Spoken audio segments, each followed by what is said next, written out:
Le sang coulait encore de ma tempe quand j'ai ouvert les yeux sur le capot froissé de ma propre Rolls-Royce, encastré dans le pilier de béton du pont de l'Alma. Mon frère, ce salaud aux yeux froids, se penchait sur moi avec un sourire de condoléance feinte, murmurant « C'était un accident, Alexandre, personne ne te blâmera. » Mais je savais qu'il avait trafiqué les freins, et que cette voiture, ma voiture, symbole de tout ce que j'avais bâti, serait la première chose qu'il s'offrirait après mon enterrement. Dans l'instant où la douleur m'a submergé, le monde s'est effacé en un tourbillon noir, et j'ai senti mon esprit se déchirer comme une page arrachée d'un livre maudit. Pourtant, au lieu du néant, une lumière blanche m'a aveuglé, pas la mort, non, mais un retour brutal, un retour. J'étais de nouveau là, dans mon bureau au sommet de la tour Montparnasse, 3 ans en arrière, le jour où tout avait basculé, avec le goût du café amer sur les lèvres et le poids de cette trahison encore à venir. Et alors que mon cœur battait la chamade, une seule pensée m'a traversé l'esprit, plus affûtée qu'un rasoir, cette fois, je ne serai pas la victime. Cette fois, Étienne paiera pour chaque mensonge, chaque coup de poignard dans le dos, et je reprendrai non seulement ma Rolls-Royce, mais l'empire qu'il m'a volé même si je dois brûler Paris pour y arriver. Je clignai des yeux, et le monde se réassembla autour de moi comme un puzzle infernal. Le bureau était exactement tel que je m'en souvenais, les baies vitrées offrant une vue imprenable sur la Seine scintillante sous le soleil de printemps parisien, les piles de dossiers impeccablement alignées sur mon bureau en acajou, et ce foutu portrait de famille accroché au mur, moi, Étienne, et nos parents, figés dans un sourire de façade lors d'un gala à l'Opéra Garnier. 3 ans plus tôt. Le 15 avril 2022. Le jour où Étienne avait planté la première graine de sa trahison. Mon reflet dans la vitre me renvoya un visage que je n'avais pas vu depuis une éternité, cheveux châtains coupés courts, yeux verts perçants, une cicatrice discrète sur la mâchoire d'une chute à cheval dans le Luberon avant que tout ne parte en vrille. J'avais 32 ans, pas 35, pas ce cadavre blême qu'on avait sorti des débris de l'accident. Mes mains tremblaient en effleurant le clavier de l'ordinateur, les doigts qui avaient signé les contrats pour faire d'Édition Lumière le fleuron de l'édition française n'avaient pas encore été tachés par le sang imaginaire de ma vengeance. Monsieur Duval ? La voix de ma secrétaire, Claire, me tira de ma transe. Elle entra, un dossier sous le bras, son tailleur bleu marine impeccable comme toujours. Votre frère est en ligne. Il insiste pour vous parler avant la réunion du conseil. Étienne. Mon jumeau. Mon ombre maléfique. À l'époque, je l'aurais qualifié de rival amical, de complice dans notre ascension familiale. Fils d'un magnate de l'immobilier mort trop tôt, nous avions hérité d'une fortune modeste et d'une soif insatiable de plus. J'avais bâti Lumière de zéro, des best-sellers littéraires au partenariat avec Netflix pour des adaptations, transformant une petite maison d'édition en empire valant des centaines de millions. Étienne ? Il gérait les finances, ou du moins c'est ce que je croyais. Il souriait, conseillait, et en coulisses, il ourdissait. Je décrochai le téléphone, la voix rauque. Étienne ? Qu'est-ce que tu veux ? Son rire, ce rire de velours qui masquait le serpent, résonna dans l'écouteur. Alex, mon vieux.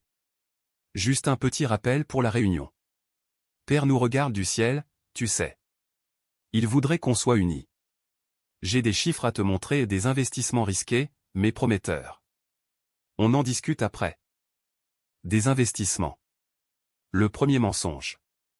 Ceux qui avaient saigné les caisses de Lumière pour alimenter ses comptes offshore.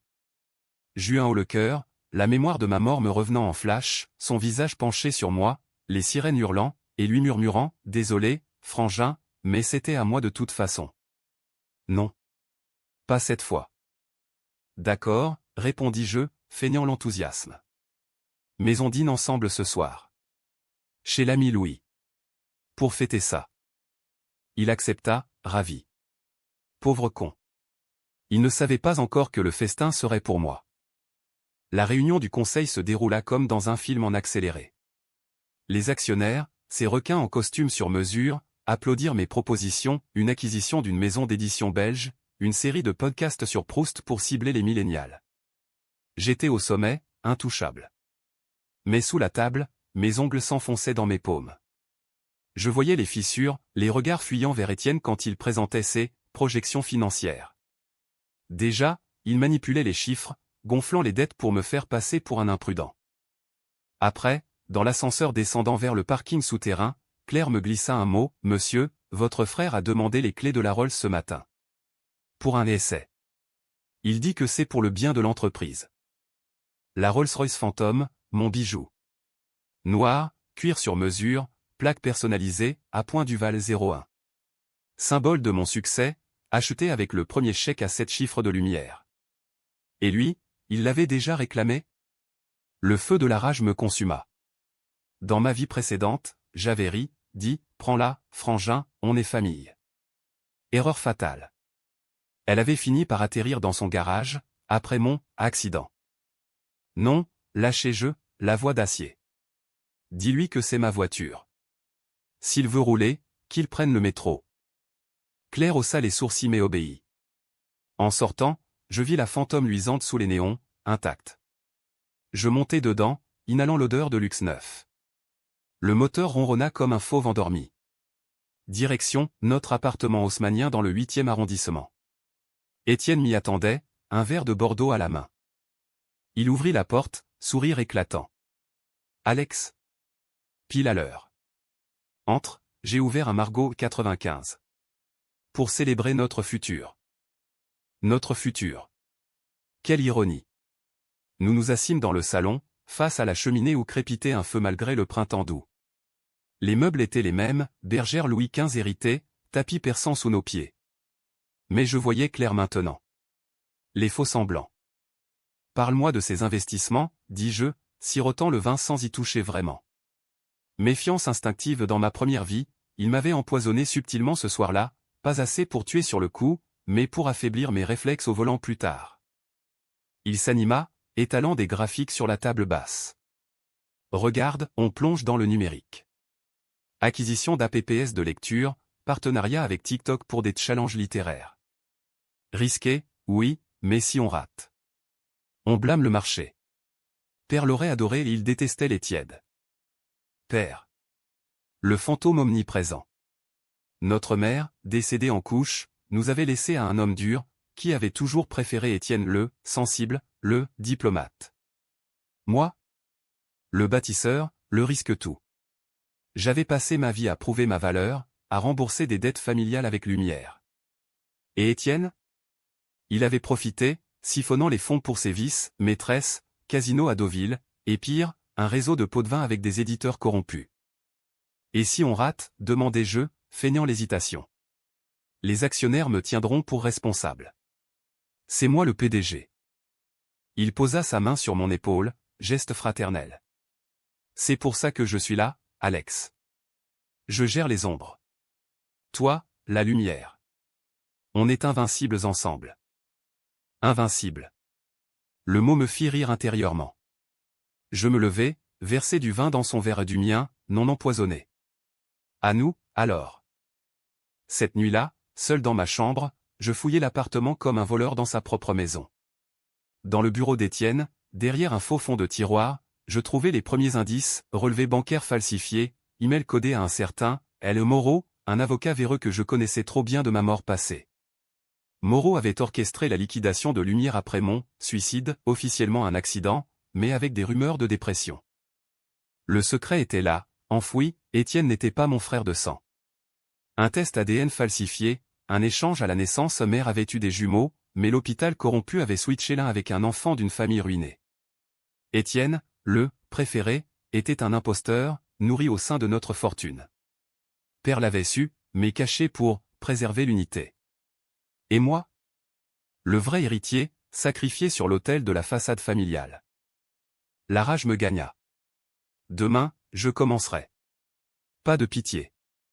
Paris serait mon échiquier, et Étienne, ma reine à abattre. Les jours suivants furent un balai de mensonges et de préparation. À Lumière, je gelai les comptes d'investissement, invoquant une audit interne. Étienne fulmina en privé, mais sourit en public. Sage décision, frangin. On avance pas à pas. Pendant ce temps, je contactai un privé, un ex-flic de la PJ nommé Raoul, rencontré lors d'un scandale d'édition piratée. Fouillez-moi tout sur Étienne Duval. Banque, liaison, passé. Et creusez sur notre naissance au hôpital Saint-Louis, 1990. Raoul, avec sa voix rocailleuse et son cigare éternel, accepta pour un prix exorbitant. T'es sûr, Duval? Les familles comme la vôtre, ça sent le cadavre. Juste des doutes, mentis-je. Mais intérieurement, je bouillonnais. Les nuits, je revivais ma mort, le volant qui refuse de tourner, la fantôme dérapant sur le pont, Étienne au téléphone juste avant, accélère, Alex, la vie est courte. Il avait tout planifié et les freins sabotés par un mécano soudoyé, les caméras trafiquées. Une semaine plus tard, Raoul m'apporta un dossier dans un café anonyme du Marais. Photo floue d'Étienne avec une femme rousse, sa maîtresse, une influenceuse qui le saignait à blanc. Relevé montrant des transferts vers des comptes au Caïmans. Et le clou, un certificat de naissance altéré, scanné d'un original où je étais listé comme l'aîné, lui comme un orphelin adopté illégalement. C'est du lourd, Duval. Si ça sort, c'est la guerre des roses version française. Je rangeai le dossier, payé en cash. Personne ne saura. Sauf moi. De retour à l'appartement, Étienne m'attendait, un verre à la main. T'as l'air tendu, Alex. Mauvaise journée? Je souris, le premier vrai sourire depuis mon retour. Au contraire. J'ai une surprise pour toi. Demain, on signe un partenariat avec Gallimard. Mais d'abord, une balade en Rolls? Pour sceller notre alliance. Ses yeux s'illuminèrent la gloutonnerie. Vraiment? T'es le meilleur frère du monde. Le meilleur. Oh, il n'imaginait pas à quel point. La Rolls glissa sur les Champs-Élysées comme une panthère noire, le vrombissement du V12 apaisant ma fureur contenue. Étienne était à mes côtés, bavardant de nos victoires à venir, inconscient que chaque kilomètre nous rapprochait du précipice que j'y creusais désormais. Paris défilait les vitrines de Louis Vuitton, les touristes émerveillés devant l'Arc de Triomphe, mais pour moi, c'était un décor pour une tragédie shakespearienne, avec des frères ennemis au lieu de rois maudits. Tu te souviens de notre premier achat commun, lança-t-il, allumant une cigarette malgré l'interdiction. Cette vieille Citroën pourrie qu'on a retapée dans le garage de père. On rêvait d'empire. Je serrai le volant, évitant son regard. Souvenirs empoisonnés. Cette Citroën avait été vendue pour financer mes études à Sciences Po, pendant qu'il squattait des fêtes à Saint-Tropez. Ouais. Et regarde où on est. Mais l'empire, c'est fragile. Un faux pas, et tout s'effondre. Il rit, soufflant la fumée par la fenêtre. T'es trop parano, Alex. Avec moi aux finances, rien ne craque. Rien ne craque. Sauf moi, dans ma vie passée. Après le partenariat Gallimard que j'avais saboté subtilement en fuyant Raoul pour alerter un contact chez ED, irrégularité comptable, Étienne avait pris le relais, vendant des actifs pour stabiliser. Résultat, Lumière hypothéquée, moi accusé d'incompétence, et lui PDG par intérim. Puis l'accident. Nous nous garâmes près du Trocadéro, face à la tour Eiffel qui perçait les nuages. Je sortis un thermos de café et mon café, non trafiqué. Bois ça. Pour te réveiller. Il avala, grimaçant. Amer comme ton humeur. Qu'est-ce qui te ronge, frangin? Tout. La façon dont tu as couché avec ma fiancée, Sophie, pour me déstabiliser. La nuit où tu as falsifié ma signature sur un prêt toxique. Et ce jour où, lors de l'enterrement de père, tu as glissé à l'avocat de famille, Alex est instable, mieux vaut me nommer exécuteur. Mais je gardais le silence, observant la tour comme un phallus d'acier moqueur. Rien. Juste. La famille. Mère nous manque. Il posa sa main sur mon genou, geste trop intime. Elle serait fière. De nous deux. Fière? Elle, qui avait murmuré sur son lit de mort, protège ton frère, Alexandre. Il n'est pas comme nous. Était-ce un indice? Ou juste la fièvre? De retour au bureau, l'orage éclata. Un email anonyme mon propre burner phone circula, irrégularité chez Lumière. Vérifier les comptes Duval. Les actionnaires paniquèrent, appelant une enquête. Étienne me convoqua dans son bureau, déjà, dans mes souvenirs. C'est quoi ce bordel, Alex? Il claqua la porte, visage rougeau. Quelqu'un sabote l'entreprise. Je feignis l'étonnement. Peut-être un concurrent. Ou un insider. Ses yeux s'étrécirent. Tu insinues quoi? Que je? Non. Mais vérifions ensemble. Nous passâmes l'après-midi à éplucher les livres. Je le laissais trouver les erreurs, celles que j'avais plantées, des petites anomalies pointant vers ses comptes. Il blêmit. C'est impossible. J'ai tout supervisé. Peut-être un hack, suggérai-je, innocemment. Intérieurement, triomphe. Premier coup porté. Ce soir-là, dîner chez l'ami Louis. L'atmosphère était électrique, serveur en blanc, steak saignant, et Étienne buvant trop pour noyer son stress. Alex, si ça sort, c'est la ruine. Pour nous deux. Pas si on agit vite. J'ai un contact à la BRH Banque de France. Demande une inspection amicale. Il hocha la tête, reconnaissant. Erreur. Le contact était Raoul, qui inspecterait juste ce qu'il fallait pour exposer ses offshore. Mais la vraie surprise vint plus tard. Sophie appela. Ma fiancée ex, dans ma première vie, après qu'Étienne l'eût séduite avec des promesses de jet privé. Alex, chérie, dîner. J'ai une nouvelle robe. Je déclinai poliment. Pas ce soir. Travail. Mais j'envoyai Raoul la filer. Elle couchait déjà avec lui, je le savais. Preuve à venir. Les semaines s'écoulèrent en un tourbillon de tension. Lumière vacillait, action en chute, médias spéculant sur une crise interne. Étienne devint irritable, annulant nos dîners, passant des nuits au bureau. Je le laissai mariner, consolidant mes alliances, un avocat honnête, Maître Lefebvre, pour réviser les statuts, un journaliste au Monde pour des fuites contrôlées. Puis, le twist personnel. Une nuit, fouillant plus profond, je trouvai une lettre de mère, cachée dans son coffre. Mon cher Alexandre, si tu lis ceci, c'est que le secret est trop lourd. Étienne n'est pas ton frère de sang. Échangé à la naissance par erreur ou pire, par vengeance d'une sage-femme ruinée par père. Je l'ai su trop tard. Aime-le quand même, mais protège-toi. Le choc me plia en deux. Pas de sang? Tout la préférence de père, les jalousies n'étaient qu'une farce cruelle. La trahison d'Étienne prenait une teinte plus sombre, il savait. Un email daté d'1 an avant ma mort, mère me l'a avoué sur son lit. Je suis un imposteur, mais l'Empire est à moi maintenant. Il savait, et avait accéléré le complot. Pour un trône volé. Ma vengeance s'affina. Pas de meurtre trop banal. Non, je le dépouillerai, l'humilierai, le laisserai pourrir dans l'ombre qu'il chérissait. Premier coup majeur, lors d'une assemblée, je révélai ces irrégularités devant le Conseil. Mesdames, messieurs, un audit externe pointe des détournements. Étienne, as-tu des explications? Le silence fut assourdissant.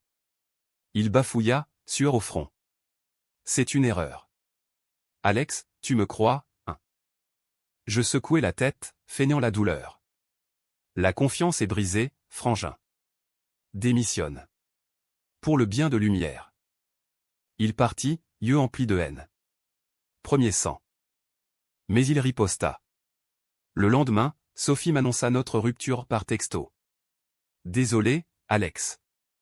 Étienne m'a tout dit. T'es un monstre. Je ris. Raoul avait les photos, elle et lui, dans un hôtel du 16e. Je les envoyai anonymement à son blog Sa carrière d'influenceuse en miettes. La guerre était déclarée. Paris bruissait de rumeurs, les frères Duval se déchirent. Et moi? J'étais le phénix, prêt à renaître des cendres que j'allumais. Pourtant, une fissure en moi, était-ce justice, ou vengeance aveugle? Mère avait dit, aime-le. Mais l'amour était mort sur ce pont. L'été 2022 enveloppa Paris d'une chaleur étouffante, comme si la ville elle-même conspirait à faire bouillir mon sang. Lumière se redressait sous ma houlette, nouveau contrat avec des auteurs stars, une campagne virale sur Instagram qui fit grimper les actions de 20%. Les médias me portaient au nu, Alexandre Duval, le sauveur, pendant qu'Étienne sombrait dans l'oubli, viré du conseil, assigné à résidence par une injonction judiciaire pour détournement présumé. Mais il ne capitulait pas. Des appels anonymes hantaient mes nuits, respiration lourde, puis un chuchotement, tu paieras, imposteur. Imposteur? Il savait pour l'échange. Il me traquait. Je renforçais mes défenses, alarme high-tech à l'appartement, garde du corps discret à un colosse ex-légionnaire nommé Marco. Raoul creusait plus profond, lien d'Étienne avec la pègre marseillaise, préusuraire pour financer ses dettes de jeu. Et Sophie? Ruée par le scandale, elle postait des stories larmoyantes, trahie par les deux frères. MeToo Family. Une décision controversée s'imposa, exposer le secret de naissance. Publiquement. Maître Lefebvre mis en garde, c'est de la diffamation, Duval. Vous risquez la prison. Et moralement? Détruire une vie. Moralement. Le mot me fit ricaner. Étienne avait détruit la mienne, ma mort, ma legacy volée. Faites-le. Un article dans le Figaro. Les Duval, un empire bâti sur un mensonge. L'article sortit un mardi, page 3. Titre en gras, Frères ennemis, Étienne Duval, fils adoptif caché? Preuve, extrait du certificat, témoignage anonyme d'une infirmière à la retraite. Paris explosa. Talk shows à la télé, thread sur Twitter désolé, X spéculant sur un thriller familial. Étienne nia, mais le doute s'insinua. Ses amis le lâchèrent, ses maîtresses disparurent. Il frappa en retour, vicieux. Un soir, rentrant de lumière, je trouvai la Rolls vandalisée, pneus crevés, capot rayé d'un voleur. Marco inspecta, traces de gants, pas de caméra. Il est désespéré, patron. Dangereux. Désespéré. Oui. Je décidai le coup suivant, financier.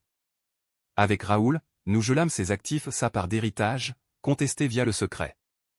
La banque saisit son appartement du 7e, ses comptes vidés. Il se retrouva à l'hôtel, un 3 étoiles miteux près de Bastille.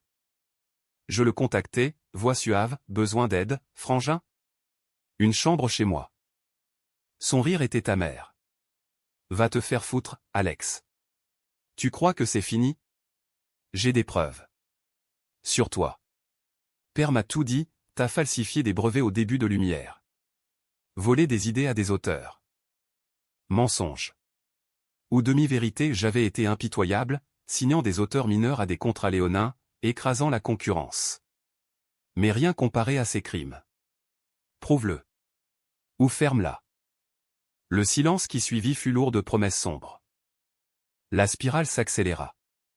Sophie, enceinte de lui, évidemment me harcelait pour de l'argent, c'est ton neveu, Alex. Aide-nous. Décision controversée numéro 2, payée. Pas par bonté, mais pour l'allier. Un chèque mensuel, contre silence. Elle accepta, mais j'enregistrai tout lever pour chantage futur. Puis, le point de non-retour. Raoul m'apporta une vidéo, Étienne rencontrant le mécano de ma mort passée, un Serbe tatoué nommé Victor. Sabote la fantôme. 2000 €. Date, dans 2 jours. Mon anniversaire. Le cœur battant, je confrontai Étienne dans son hôtel. Il ouvrit la porte en peignoir taché, yeux injectés. Alex. Le retour du roi. Arrête ça. Tout de suite. Il ricana. Arrêtez quoi? Ta paranoïa? Je balançai la photo de lui avec Victor. Son visage se décomposa. Comment? J'ai mes moyens. C'est fini, Étienne. Confesse-toi. À la police. Et je te laisse une sortie honorable, un job anonyme, loin de Paris. Il s'effondra sur le lit, sanglotant. Tu comprends pas. Père me détestait. Il savait pour l'échange, me l'a jeté au visage, t'es pas un Duval. J'ai dû me battre pour ma place. Toi, t'avais tout le talent, la chance. Moi? Rien. Pitié? Une seconde. Puis, la mémoire de mon sang sur le bitume. T'avais une famille. Moi, je t'ai donné un empire. Et tu m'as tué pour ça. Pas encore, murmura-t-il. Mais je le ferai. Je partis, mais pas sans planter une graine, pense à Sophie. Et au bébé. Si tu touches à la Rolls, il paie. Dehors, la pluie martelait Paris, lavant les rues comme mes péchés naissants. Étais-je le monstre maintenant? Manipulant une femme enceinte, ruinant un homme brisé. Mais la vengeance est un feu, il consume tout, même le vengeur. Le lendemain, anniversaire. Fête modeste à Lumière, champagne, toast. Mais je surveillais. Marco gara la Rolls loin, inspectée par un mécano de confiance. Rien. Pourtant, à minuit, alerte, Victor repéré près du parking. Marco l'intercepta, pas de violence, juste une discussion avec la PJ en embuscade. Étienne arrêté pour tentative de sabotage. Preuves irréfutables, l'argent tracé, la vidéo. Les journaux titrèrent « Fratricide avorté, Étienne Duval, le traître ». Il craqua en garde à vue, avouant tout, les détournements, les freins, planifiés pour plus tard, même l'adultère avec Sophie. Mais le secret de naissance? Il le nia, jurant l'ignorer. Mensonge. Libéré sous caution grâce à mes largesses discrètes, il disparut. Paris murmura, fuite à Bruxelles? Ou pire? Moi? J'avançais. Acquisition réussie, Rolls rutilante. Mais le vide grandissait. La revanche goûtait la cendre. Automne 2022. Les feuilles rougissaient le Luxembourg comme du sang séché, miroir de mon âme noircie. Lumière prospérait, best-seller d'un polar sur la trahison familiale, ironie du sort, mon ghostwriter avait pioché dans mes notes personnelles. Les actions à 150%, invitation à Davos, couverture de challenge. Alexandre Duval, le phénix parisien. Mais Étienne rôdait, ombre persistante. Des lettres anonymes glissaient sous ma porte, tu m'as tout pris. Maintenant, je prends toi. Sophie, gonflée par la grossesse, quémandait plus, il est parti, Alex. Aide-moi. Pour le bébé et ton neveu. Je payais, mais avec un prix, information. Elle craqua un soir, ivre, il prépare un coup. Avec Moreau, l'avocat. Un procès pour diffamation. Et il s'épourta mort. Attends, quoi? Glissement. Dans ma fureur, j'avais laissé échapper un indice lors d'une dispute. Je sais ce que tu prévois pour la Rolls. Elle avait ri, mais semé le doute. T'es bizarre depuis des mois, Alex. Comme si t'avais vu l'avenir. Paranoïa? Ou intuition féminine? Je coupais les fonds, la laissant à sa misère. Décision controversée numéro 3, abandon. Le bébé naîtrait sans père, sans oncle riche. Cruel? Oui. Nécessaire? Absolument. Raoul confirma, Étienne à Marseille, squattant un appartement crasseux, ourdissant avec Moreau. Plan, procès pour atteinte à la vie privée, sur le secret de naissance, plus accusation de harcèlement contre moi. Twist, ils avaient un témoin clair, ma secrétaire, soudoyée. Elle jure que tu l'as forcé à falsifier des docs, grogna Raoul au téléphone. Claire. Loyale Claire, avec ses sourires discrets et ses cafés parfaits. Trahi pourquoi? 1000 euros? La rage remonta. Je la convoquai. C'est vrai? Elle pleura, mascara coulant. Il m'a promis un job à Monaco. J'ai besoin d'argent, monsieur. Ma sœur est malade. Pitié, encore. Mais non. Tu démissionnes. Aujourd'hui. Et tu signes ça, un NDA, plus une référence neutre. Ou la PJ c'est pour le pot de vin. Elle partit, brisée. Étais-je pire que lui maintenant? Ruinant des innocents pour protéger mon trône. Le procès s'annonça pour novembre, au tribunal de Paris. Médias en folie, duel des Duval, qui est le vrai monstre? Je préparais ma défense, preuves irréfutables de ses crimes, témoignages de Raoul, même un psy pour attester de ma stabilité. Mais intérieurement, fissure. Rêve hanté, ma mort, mais inversé et lui dans la Rolls, frein lâché, moi penché avec un sourire froid. Réveil en sueur, étais-je devenu le traître? Sophie accoucha prématurément un garçon, prénommé Étienne Junior. Elle m'envoya une photo, minuscule, innocent. Viens le voir. Pour la famille. Je refusai. Famille? Un concept empoisonné. Le jour J, tribunal bondé. Étienne entra, amaigri, costume froissé, yeux creux. Moreau plaida, mon client est victime d'un complot fraternel. Monsieur Duval a fabriqué le scandale pour usurper l'héritage. Mes avocats contre-attaquèrent, vidéo, relevés, aveux enregistrés. Le juge, une femme austère nommée Bertrand, fronça les sourcils. Ceci est plus qu'un litige civil. Police? Étienne paniqua, hurlant, c'est lui l'imposteur. Il m'a tué dans une autre vie et il sait. Salle figée. Délire? Ou vérité? Le juge ordonna une pause. Dans les couloirs, il m'agrippa, comment tu fais ça, Alex? T'as changé. Comme si t'étais revenu. Mon sang se glaça. Il savait? Non au bluff. Mais semence de doute. T'es fou, Étienne. Rends-toi. Le verdict, ces accusations rejetées, dommage pour moi, et renvoi à la justice pénale pour lui. Il fut menotté, emmené.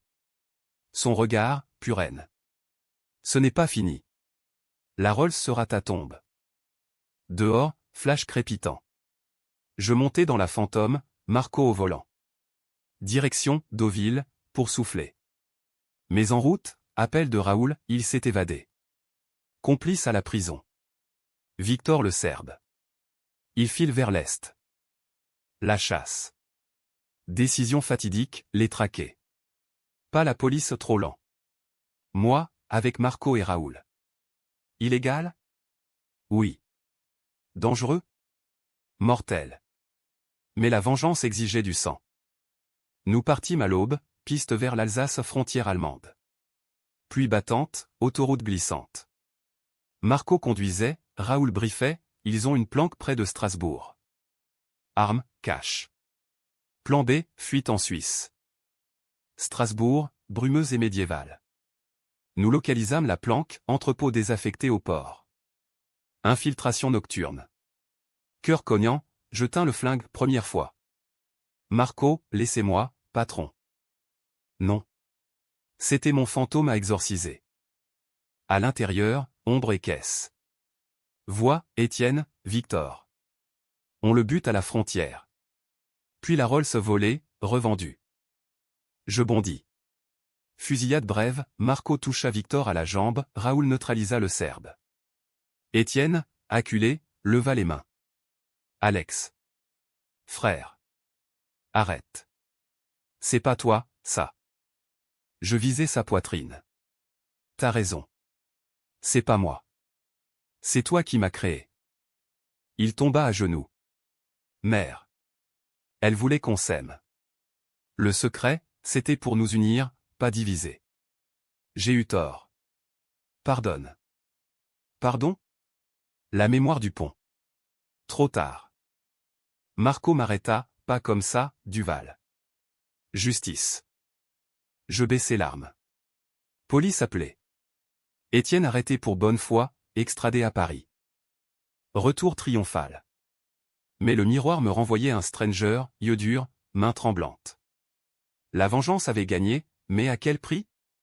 Paris m'applaudit, mais intérieurement, je saignais. Hiver 2022 à 2023. Neige rare saupoudrant la Seine, Paris en cape blanche éphémère. Étienne incarcéré à Fresnes, procès pénal en mars. Charge, tentative de meurtre, fraude, extorsion. Le Monde titra, la fin d'un empire familial, Alexandre Duval triomphe seul. Moi? Roi solitaire. Lumière valait 1 milliard, je roulais dans la Rolls restaurée, plaque changée, à point Duval reborn. Sophie, avec le bébé, accepta un appartement modeste, mon dernier geste, charitable. Elle murmura au téléphone, t'es pas un monstre, Alex. Juste brisé. Comme nous tous. Brisé. Oui. Les nuits, cauchemars, non plus ma mort, mais la sienne fusil en main, son sang sur mes Gucci. Étais-je un cheveu du meurtre? La ligne floue entre justice et barbarie. Le twist final vint d'un appel inattendu, Maître Lefebvre. Duval, on a fouillé les archives de l'hôpital. Le secret. C'est l'inverse. Tu es l'enfant échangé. Mère l'a su, t'a élevé comme le sien par culpabilité. Étienne est le vrai Duval. Père le savait, t'a favorisé pour compenser. Monde qui bascule. Moi, l'imposteur? Tout au marage, ma vengeance basée sur un mensonge. J'avais ruiné le vrai héritier pour. Quoi? Une illusion? Je m'effondrais dans le bureau, dossiers éparpillés. Flash, mère sur son lit, protège ton frère, pas par pitié, mais parce qu'il était le sang, moi l'intrus. Père, préférant Étienne en secret, me laissant bâtir pour racheter l'erreur. La nausée. J'avais tué l'homme non physiquement, mais moralement pour un trône qui n'était pas mien. Décision ultime, controversée au possible, visiter Étienne. Fresnes, parloir glacial. Il entra, menotté, cheveux grisonnants précoces. Alex. Ou qui que tu sois. Je posai les papiers, transfert de lumière à lui, à sa sortie. C'est à toi. Tout. J'ai compris. Il rit, amer. Trop tard. T'as détruit ma vie. Sophie me hait, le gosse me connaîtra pas. Pourquoi? Vengeance. Pour une mort que j'ai imaginée. Les mots sortirent, torrent, le retour, les visions, la mort, sur le pont fabriqué? Non, réel dans un futur effacé. Mais le secret inversé. Il pâlit. T'es fou. Mais. Merci. Peut-être. Libéré en conditionnel, mes avocats plaidèrent, il refusa l'empire. Garde-le. Achète ta paix. Moi, je repars à zéro. Loin. Twist, il disparut, emmenant Sophie et le bébé vers le Canada. Dernier mot, la famille, c'est ce qu'on choisit. T'as choisi la haine. Moi, le pardon. Seul, je vendis lumière, profit colossal, anonymat. La Rolls? Vendue à un collectionneur. Je quittai Paris pour le Luberon, vigne, silence, thérapie. KT Tugby KCH? Non catharsis. J'avais repris ce qui m'appartenait, ma vie, nettoyée du poison. Mais la leçon brûlait, la revanche consume, le pardon libère. Pourtant, une nuit, sous les étoiles provençales, un appel anonyme, respiration lourde. C'était à moi, imposteur. Étienne? Ou mon fantôme? Paris m'avait forgé en monstre, le Sud me rendrait homme. Ou peut-être pas. La vie, après tout, est un roman sans fin et le mien venait de tourner la page.